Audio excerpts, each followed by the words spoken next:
Perdón, buenas tardes. Entonces continuamos con el libro de Gálatas. Vamos en Gálatas 6, 8. Gálatas 6. Sofía vino a hacer Sí. Okay. Bueno, estábamos hablando sobre las cargas, ¿se acuerdan? Sí. Sobre las cargas y habíamos quedado en las cargas del tribunal de Cristo. El tribunal de Cristo, amén. Amén. Con mucho privilegio. Entonces vamos a leer Gálatas 6, versículos 6 y 7 nuevamente. ¿Está transmitiendo en vivo? Sí. Gálatas 6, 6 y 7. Bueno. ¿Qué dice? Amén. Los que reciben enseñanza de la palabra de Dios deberían proveer a las necesidades de sus maestros, compartiendo todas las cosas buenas con ellos. No se dejen engañar, nadie puede burlarse de la justicia de Dios, siempre se cosecha lo que se siembra. Amén. En esta versión dice: el que es enseñado en la palabra, haga partícipe de toda cosa buena al que lo instruye. No os engañéis, Dios no puede ser burlado, pues todo lo que el hombre sembrare, eso también segará. Amén. Entonces sabíamos de que lo que se sembraba, ¿no es cierto?, que era el peso del pecado, ¿se acuerdan? Y también dice que tenemos un complejo de culpa. El pecado es una carga que no podemos compartir con el mundo, Y vimos el Salmo 55, 22. Salmo, sí. ¿Sí? Ok. Entonces dice que en el versículo 6 de Pablo dice partícipe, ¿cierto? Él empieza con el que es enseñado, haga partícipe, ¿no es cierto? Sí. Que es una palabra griega que se llama koinoneo. Koinoneo, con K de kiosco o koinoneo, que quiere decir compartir. O tomar parte, compartir las cosas de Cristo juntos. O sea, estamos en coinonía. Cuando nosotros, ¿no es cierto?, estamos hablando de la palabra, estamos en coinonía, estamos compartiendo lo de Cristo. Amén. Si una persona nos sirve con un beneficio espiritual, debemos servir con toda clase de bienes, ¿no es cierto? Entonces no es una obligación, sino que está basado en un principio bíblico. Amén. De la gracia. Entonces, ¿qué dice? El versículo 7 dice que Dios no puede ser burlado, ¿cierto? Amén. Miremos Génesis 27.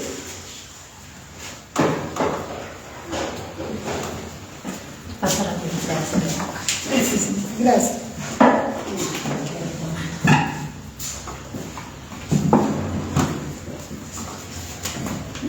Pero no es Génesis 12, 27 al 29.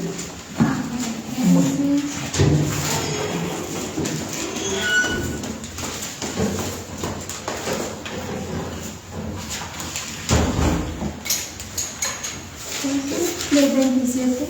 27 y 21 decía. No. Génesis 12. No. Hasta el capítulo 20, hasta el versículo 20. Entonces no viene en la cita, pero es donde habla que Jacob engañó al padre para la bendición. ¿Se acuerda que se hizo pasar por el padre? Por el hermano. Sí, ya lo buscamos. A ver. Yo solo leí.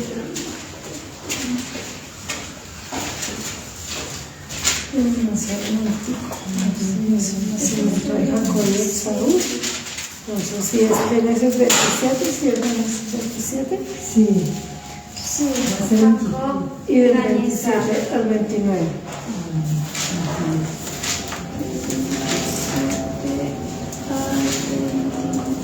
Amén.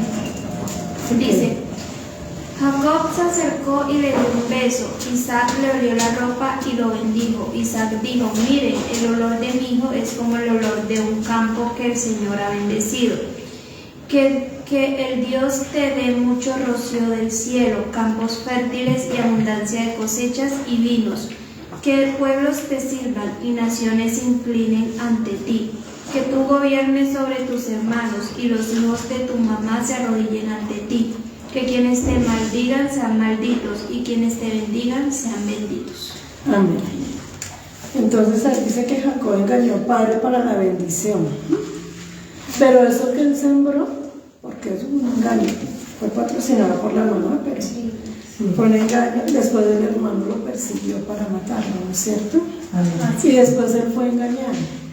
¿Se acuerda cuando él fue y le trabajó al tío por 7 por años. Rebeca? ¿Y él qué le hizo? Lo emborrachó y le entregó a Lea. Aleluya. Y después tuvo que traer otros 7 años para poder leer. Entonces, lo que se siembra, Eso se recoge. eso se cosecha. Entonces, eso es lo que Pablo quiere dar aquí como ejemplo. Dice, él engañó, entonces la reacción del hermano fue de venganza. Tuvo que oír y se fue para donde su tío Labán. Y miremos en Primera de Reyes 21.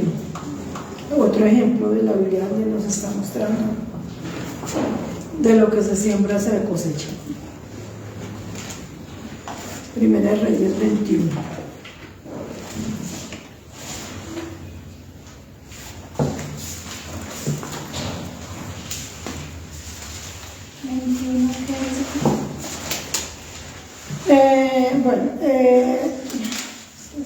Más o menos desde dónde. Bueno, más o menos la historia es de Nabot, que tiene una herencia, y Jezabel y su esposo la quieren comprar, pero él dice que no se la quiere vender. Entonces, ¿qué hicieron? Lo mataron y se quedaron con la heredad. Entonces, le damos acá un pedacito. Hasta el 15 le damos la versión. ¿Del 1 al 15? Sí. Amén. Acá tiene por título El viñedo de Nabot. Después de esto sucedió que el rey Acab tenía su palacio en la ciudad de Samaria, pero justo al lado del palacio había un viñedo de un hombre jezreelita llamado Nabot. Un día Acab le dijo a Nabot: dame tu viñedo para convertirlo en una huerta. Tu viñedo está justo al lado de mi palacio. En su lugar yo te daré un viñedo mejor, o si prefieres te pagaré el valor en dinero. Nabot le contestó: que el Señor no lo permita, jamás te venderé, te daré el viñedo que es la tierra que heredé de mi familia.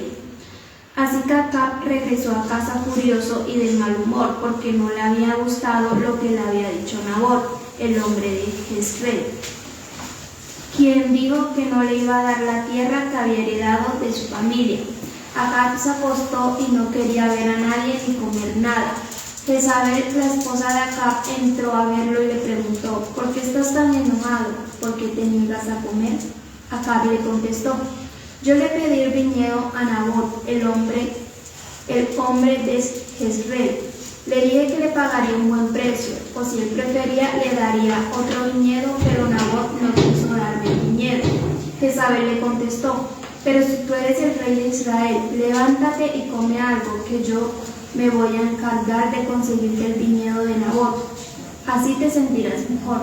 Entonces Jezabel escribió algunas cartas como si fueran de Acab y las selló por el sello real. Entonces se las mandó a los ancianos líderes y a los hombres importantes que vivían en la aldea de Nabot. En la carta ella escribió: anuncien que habrá una reunión para proclamar un día de ayuno. Pongan en el lugar de honor a Nabot. Busquen algunos sinvergüenzas que estén dispuestos a decir que Nabot habló en contra de la ley y en contra de Dios. Entonces sáquenlo de la reunión y mátenlo a pedradas. Así que los ancianos líderes y hombres importantes de Jezreel obedecieron el mandato. Los líderes anunciaron que habría una reunión para proclamar un día de ayuno. A Nabot le pusieron en un lugar especial ante el pueblo. Entonces dos hombres dijeron que Nabot había hablado en contra de Dios y en contra del rey. Por eso el pueblo sacó a Nabot de la ciudad y lo mataron a pedradas. Entonces los líderes ancianos mandaron un mensaje a Jezabel que decía: Nabot fue matado a pedradas. Cuando Jezabel escuchó que Nabot había muerto a pedradas, le dijo a Acab: Nabot ha muerto, ahora ve y toma posesión del viñedo que tú querías. Amén. Amén.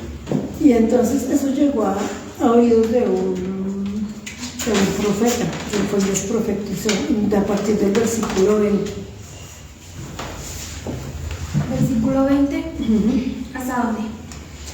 Ahí vamos a terminarlo, sí, Ok. porque ahí se ve lo que ellos sembraron y lo que cosecharon. Ok.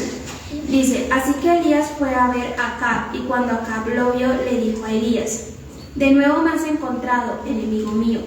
Elías le contestó, «Sí, te encuentro de nuevo, ya que estás dedicado completamente a orar mal delante del Señor. Así que él te dice, yo te destruiré y te mataré junto con todos los varones de tu familia.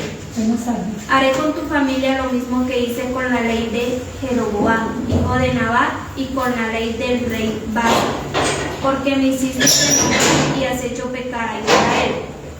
Y también el Señor dice respecto a Jezabel, «Los perros devorarán a tu esposa Jezabel en la ciudad de Jezreel.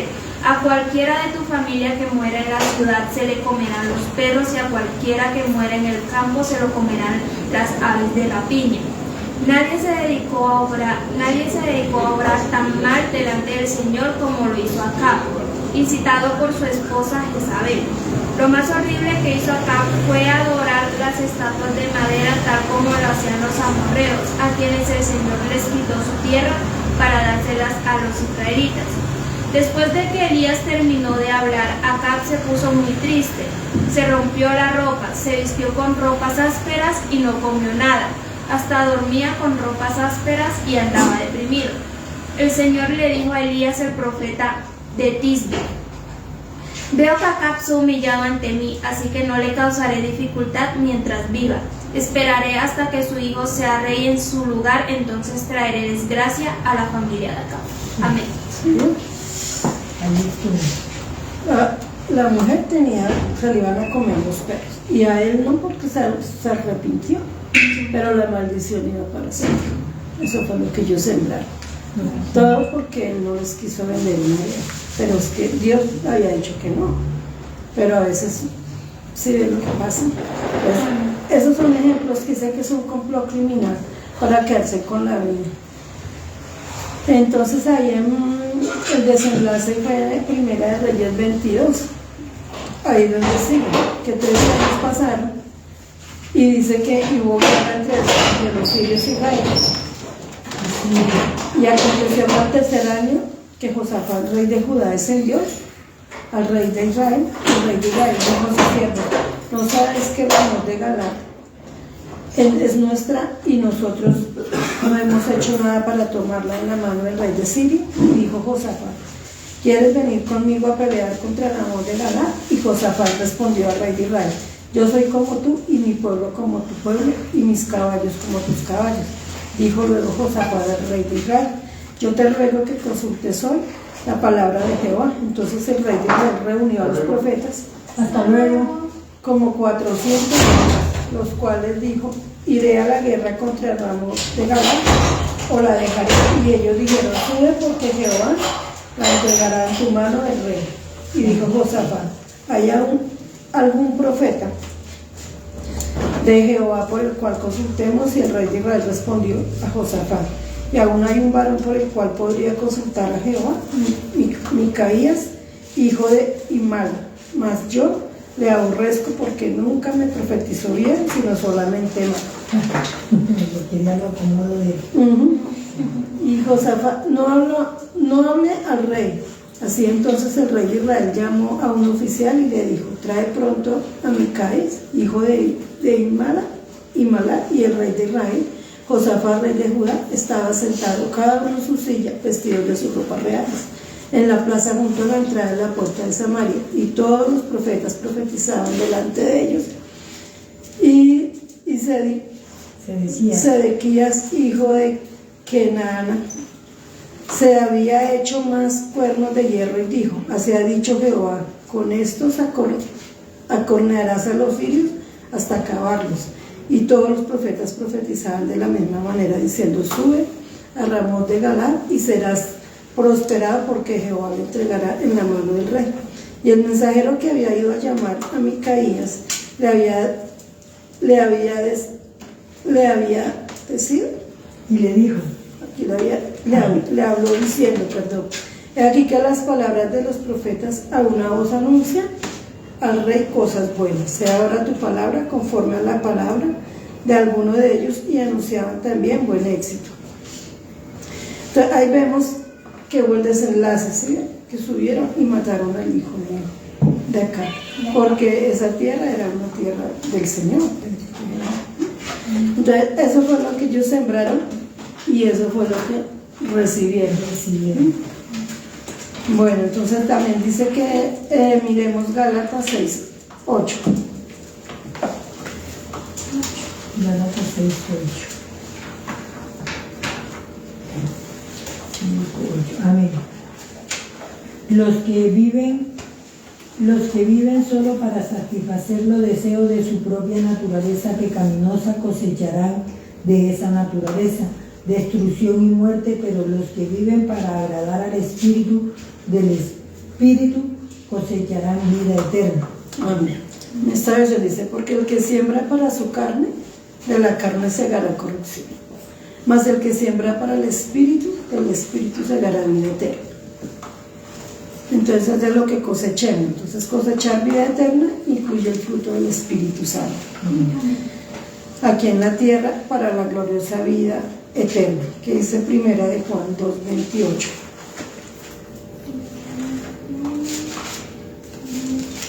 Primera de Juan 2:28.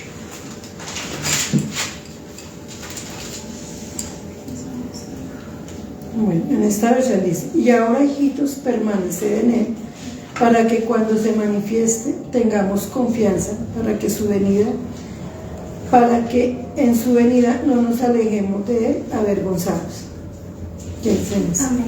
Dice, así que, hijitos míos, continúen permaneciendo en Cristo para que cuando aparezca estemos confiados y no sintamos vergüenza delante de él cuando regrese. Amén. Gálatas 6:9.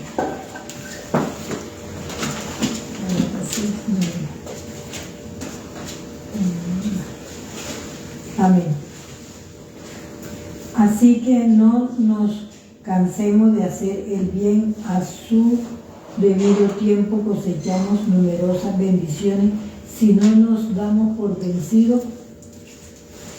Amén, acá es, no nos cansemos pues de hacer bien, porque a su tiempo segaremos, si no desmayamos.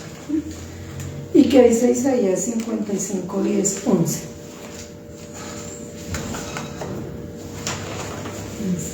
Isaías 55, 10, 11. En esta versión dice, porque todo desciende de los cielos, la lluvia y la nieve, y no vuelve allá, sino que riega la tierra y hace germinar y producir, y da semilla al que siembra y pan al que come. Así será la palabra que sale de mi boca, no volverá a mí vacía, sino que hará lo que yo quiero y será prosperada en aquello para que la envíe. ¿Qué dicen esta versión? Amén. Dice, la lluvia y la nieve caen de los cielos y no se regresan, sino que humedecen la tierra, la fecundan y la hacen germinar, dando semilla al campesino y comida a la gente.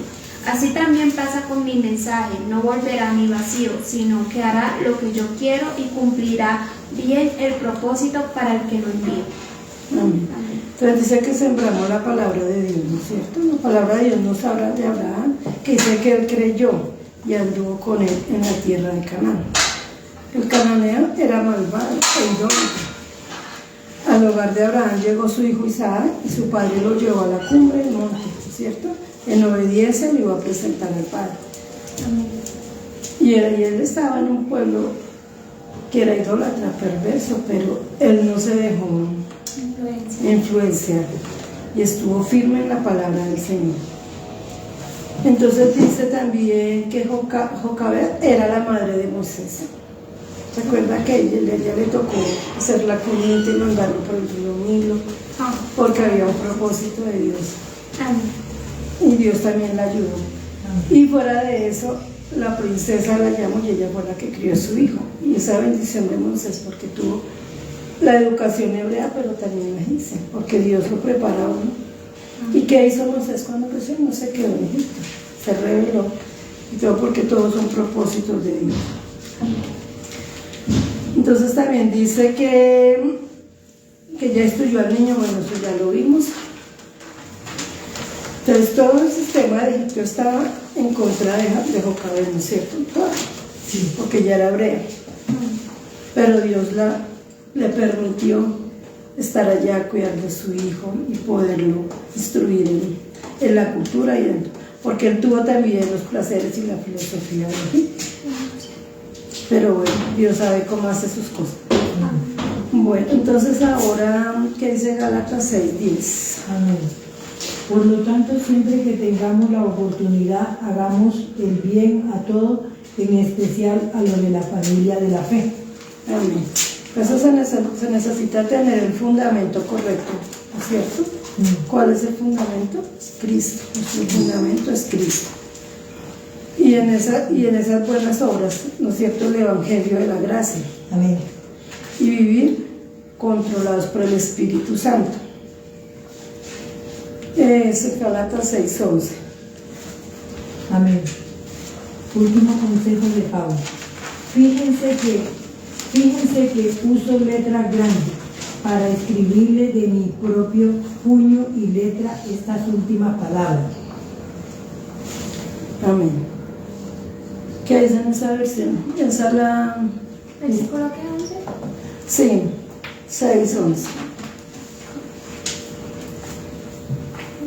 En ese dice, mirad con cuán grandes letras os escribo en mi propia mano. Amén. Dice: les escribo de mi puño y letra. Miren con qué letras tan grandes les estoy escribiendo.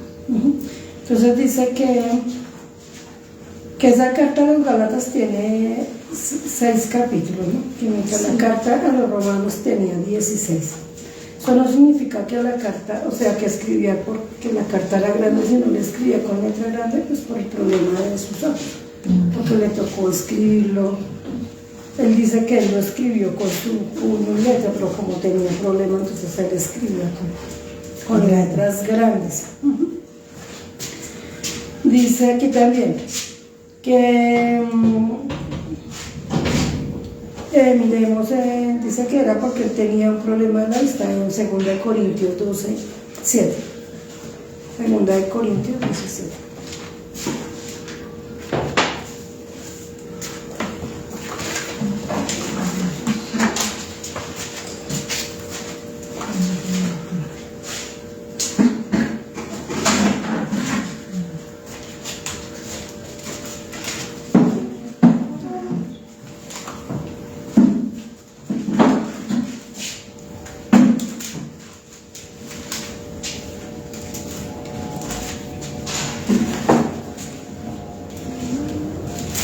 Bueno, en esta versión, 12 ¿qué?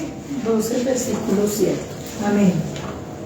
En esta, No quiero que su opinión sobre mí revelaciones que recibí del Señor. Por eso el Señor me dio una dolencia, un mensajero de Satanás enviado a torturarme para que no me vuelva demasiado orgulloso. Wow. ¿sí? Entonces él ahí está explicando por qué escribió con letra grande. Eso es que cuando Pablo escribió la carta a los romanos, ese se la dictó a un secretario. La carta a los romanos, sí, fue, o sea, él le hablaba, el secretario escribía lo que él le decía. Y entonces dice que al finalizarla, le dijo que podía incluir un saludo a ese secretario, y eso está en Romanos 12:22. El secretario de Pablo que le ayudaba a escribir las cartas. Romanos 22. Romanos tiene hasta el 21, hermano. 12. 12, Sí. hasta el versículo 21. Entonces, aquí espero yo no lo. ¿Tiene hasta el 21? Sí. Vea, pues, entonces no es Romanos. Bueno, dice que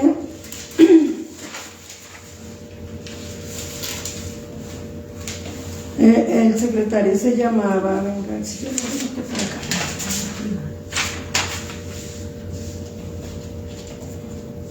No le coloqué el nombre, pero él dice que ahí,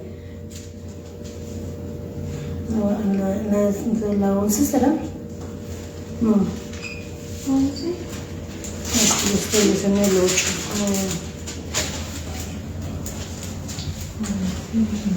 No está.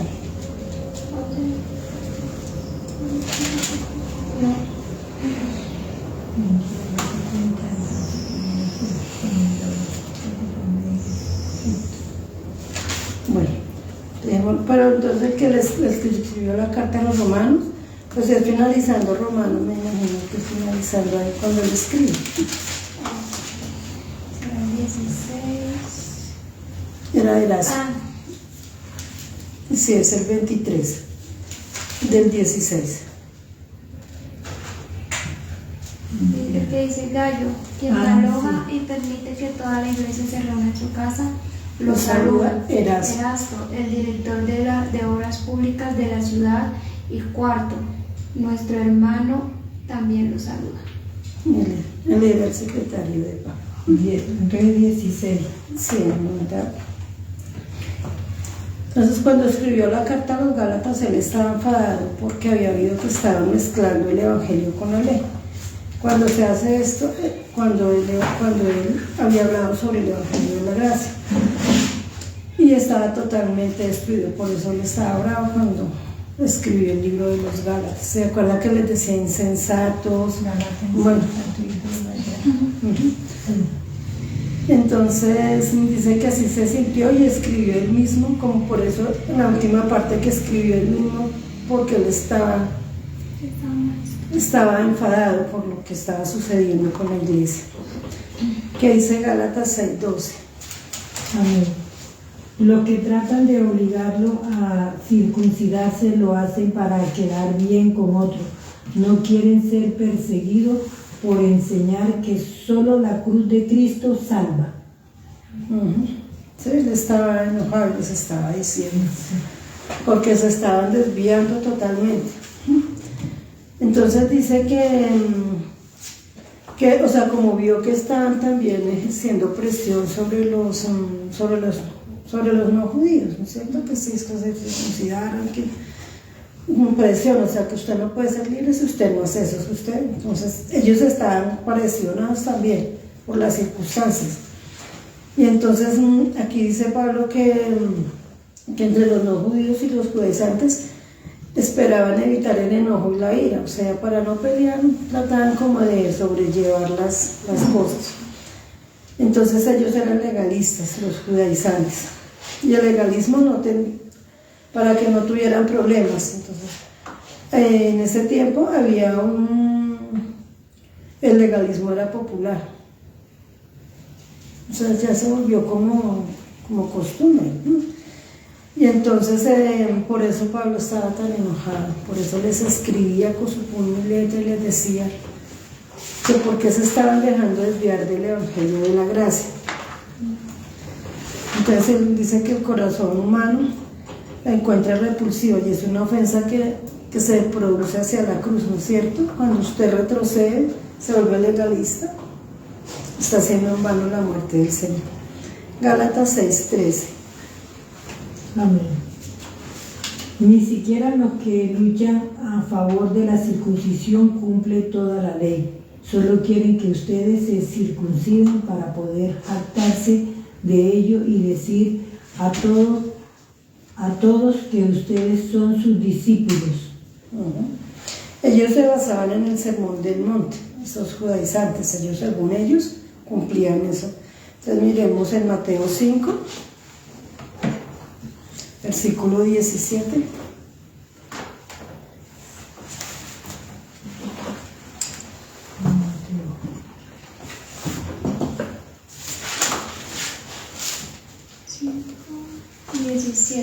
Amén. Tiene por título Jesús y la ley. No piensen que he venido para acabar con la ley de Moisés o la enseñanza de los profetas. No he venido a acabar con ellas, sino para darles completo significado. Hasta el 20. ¿Hasta el 20? Les digo la verdad, hasta que pasen el cielo y la tierra, no pasará ni una letra ni una tilde de la ley hasta que todo esto se cumpla. Así que cualquiera que desobedezca alguno de los mandamientos, por muy pequeño que sea, y les enseñe a otros a desobedecerlo, será considerado muy pequeño en el reino de Dios. En cambio, el que obedezca a todos y enseñe a obedecerlos, será considerado grande en el reino de Dios. Porque les digo a ustedes, no entrarán en el reino de Dios a menos que practiquen la justicia mejor que los maestros de la ley y los fariseos. Amén. Bueno, entonces sigue diciendo hasta el 48 y el capítulo 6 del 1 al 4. Y todo lo que dice el Sermón del Monte, dice que Jesús y el adulterio, Jesús y el divorcio, Jesús y los juramentos. Entonces, supuestamente, los judíos estaban cumpliendo con todas esas leyes. Supuestamente decían ellos. Ellos decían que vivían bajo la ley y que no estaban, pero no estaban cumpliendo las leyes. Decían que vivían, pero no cumplían todas esas leyes que... Entonces proclamaban vivir de acuerdo con las enseñanzas del Sermón del Monte y actuaban con hipocresía. El sermón se refiere y establece normas muy severas, ¿cierto? Porque si usted lo lee, Sí. ahí, digamos, habla del divorcio, donde dice Jesús y la ira, y ellos airaban, entonces, o sea, ellos no estaban cumpliendo, pero sí querían que los no judíos cumplieran la ley, y ni siquiera ellos la podían cumplir.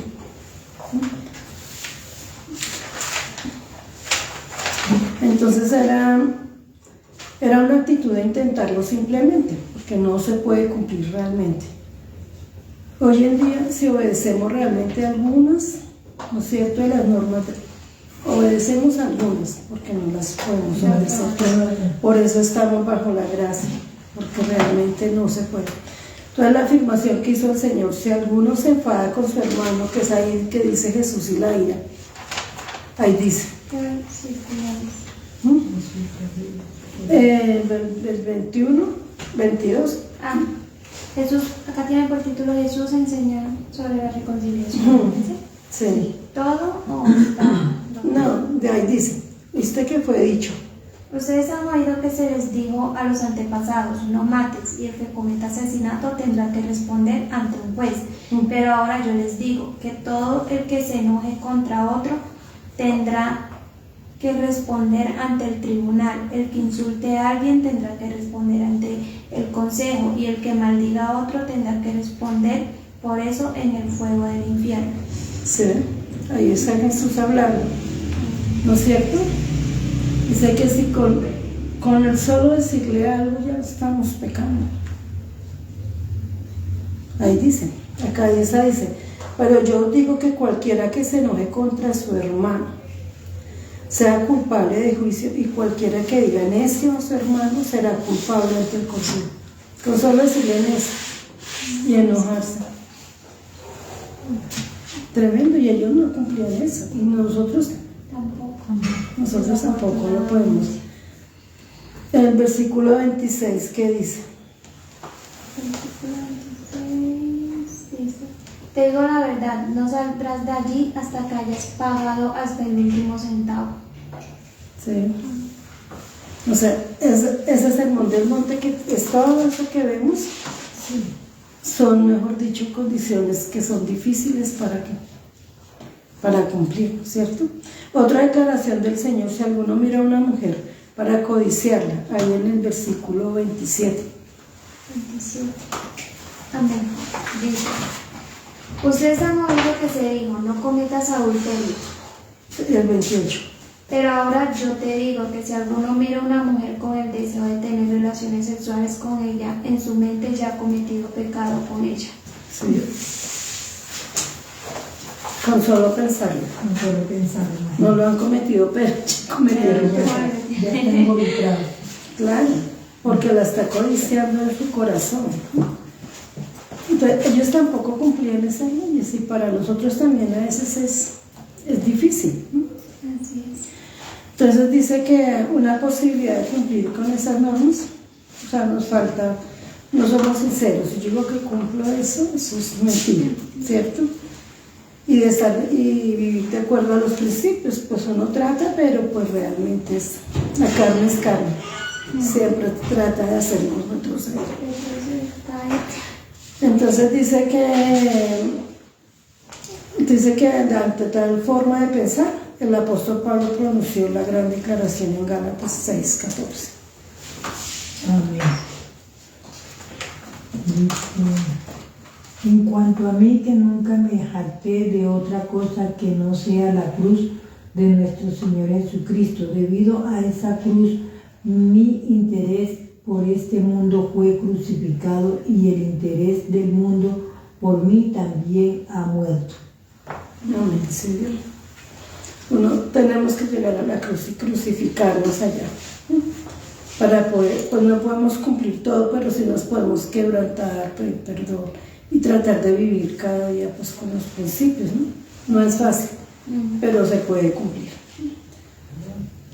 Entonces dice que aquí que entre Pablo y el mundo había una cruz. Él ahí está diciendo, ¿no es cierto? Y esta debe ser nuestra posición actual, que haya una cruz entre nosotros. La forma que determinemos nuestra conducta, o sea, nadie puede jactarse de que está cumpliendo todo. No creo. Entonces, ni orgullecerse de nada, porque siempre estamos fallando, ¿no? Ni el pastor, ni el maestro, ni el predicador, ni el más que se queda santo, porque eso sería mentira. Entonces dice que siempre tenemos que estar honrando la cruz, ¿no? Sí, ya que murió por nosotros el Señor Jesucristo. ¿Qué dice 6:15? Gálatas 6:15. Amén. No importa si fuimos o no circuncidados, lo que importa es que hayamos sido transformados en una creación nueva. Amén. Somos una nueva creación en el Señor. Entonces dice que la circuncisión era como un tipo de letra o escritura, una marca, ¿no es cierto?, un distintivo que había en esa época. Bajo el pacto de Abraham. No tuvo ningún otro provecho. Indicaba que pertenecía a una determinada asociación o fraternidad o institución, pero eso no salvaba a nadie. Y dice que para formar parte podía convertirse en algo sin sentido ni valor. Después de la llegada de Cristo, el Espíritu de Dios llega a nuestras vidas y nos convierte en nuevas criaturas, ¿cierto? Dice en 2 Corintios 5, 17 al 21.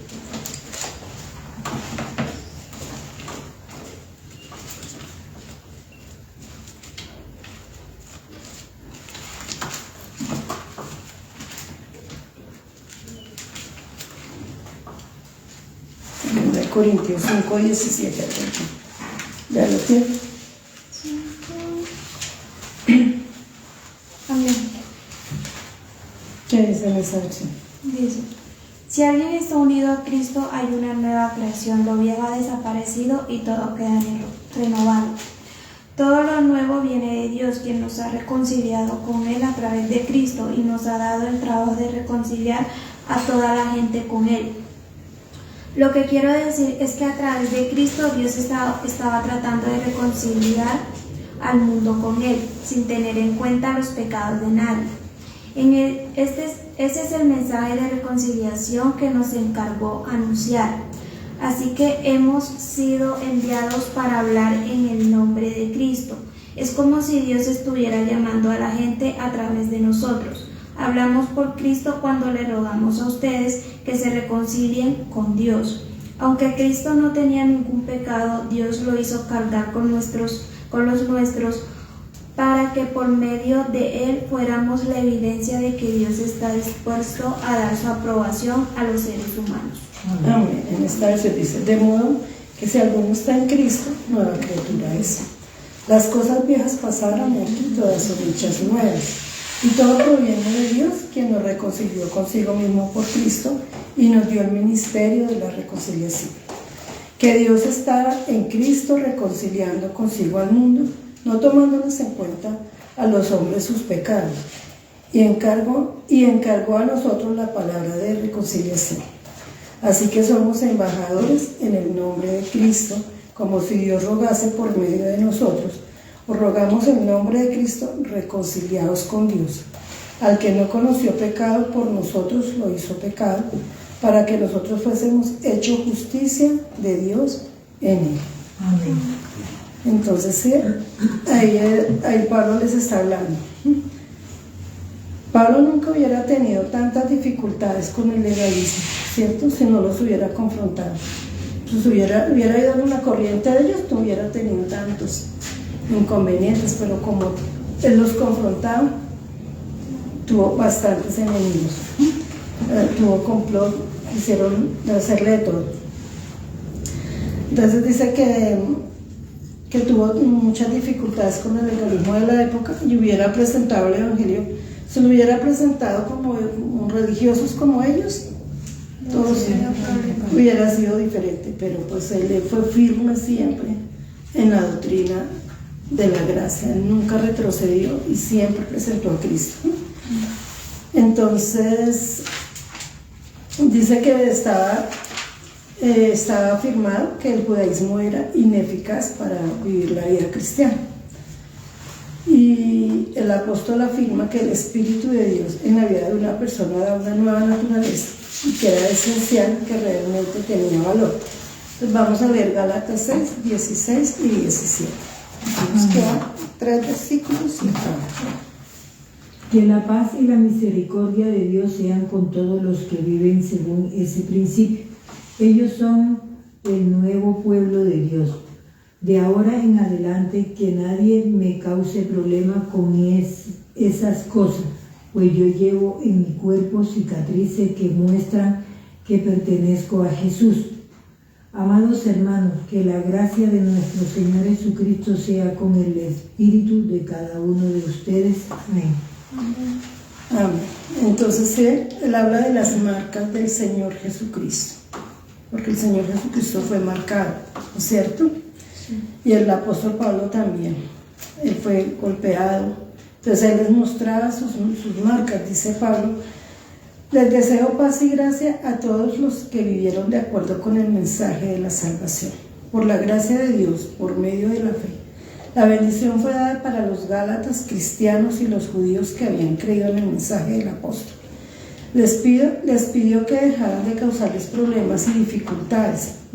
Ofreció sus críticas una prueba final, las marcas del Señor Jesucristo, con una palabra clara. Él habla de las marcas de su cuerpo. La palabra griega era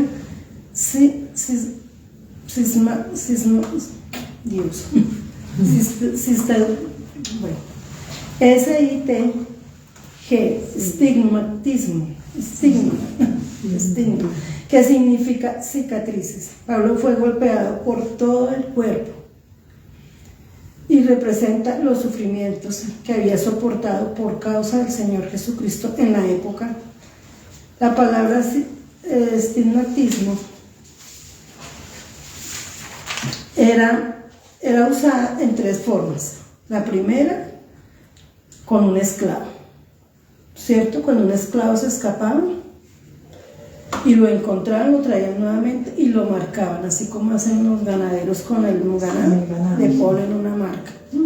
El segundo, los soldados que pertenecían a las compañías famosas, o sea, también les ponían una marca a los soldados porque pertenecían a esa compañía. Y las terceras eran las que pertenecían a la diosa pagana, o sea, a la Diana en esa época, también se marcaban. O sea, eso era un estigma, se marcaba. Entonces Pablo llevaba las marcas del Señor Jesús en su cuerpo, marcas que formaban parte de su vida, ¿cierto? Porque él fue golpeado, perseguido, lo metieron a la cárcel y él les estaba mostrando todo esto por amor a Cristo. Después de que él fue perseguido, él también tuvo esas marcas y las llevaba con orgullo. Dice, Pablo llevaba las marcas del Señor en su cuerpo, que formaban parte de su vida. Entonces dice, en nuestro tiempo el Señor Jesús se inclina para escribir, ya no sobre la arena, sino sobre nuestras vidas. El Señor Jesús escribe sobre nuestras vidas. Entonces, para que nuestro corazón vaya fortalecido hasta la eternidad, llevemos con orgullo sus marcas, porque nosotros también somos perseguidos, ¿no es cierto? Amén. Pero tenemos que estar firmes y llevar esas marcas, porque nos pueden decir cosas y cosas, pero lo hacemos por amor al Señor. Y en Gálatas 6:18, que ya lo leyó la hermana, que dice: hermanos, la gracia de nuestro Señor Jesucristo sea con vosotros, con vuestro espíritu. Entonces Pablo concluyó esta gran carta encomendando a sus hermanos a la gracia de Dios. Entonces debemos aceptarla por la fe y la obra del Señor Jesucristo en la cruz. Esa cruz que fue presentada en las últimas palabras del apóstol Pablo como la clave para convertirnos en sus hijos y como elemento central para vivir la verdadera libertad, identificados y unidos al Señor y controlados por el Espíritu Santo de Dios. Amén. Terminamos. Amén. Amén. Logramos terminar el libro. Apenas o nos pasamos.